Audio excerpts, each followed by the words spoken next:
আলাইকুম। আজকে আমরা সবাইকে কেমন আছেন? আজকে আমরা একটা লুকোচুরি খেলবেন, তাহলে ওরা এখন লুকাবে।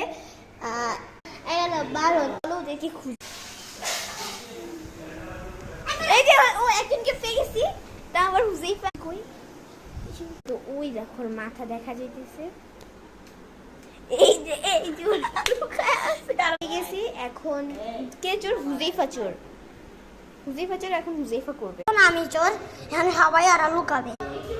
1 2 3 4 5 6 7 10 11। এখন আমি যাচ্ছি সবাইকে খুঁজতে। এখন হইছে 1 2 3 4 5 6 7 8 9 10। তাদেরকে খুঁজছি আমি। এখানে একজনকে পেয়ে গেছি, তাকে খুঁজে যাক। তো কাউকে এখনো খুঁজে পাওয়া যেতেছে না, আরেকজনকে পেয়ে গেছি।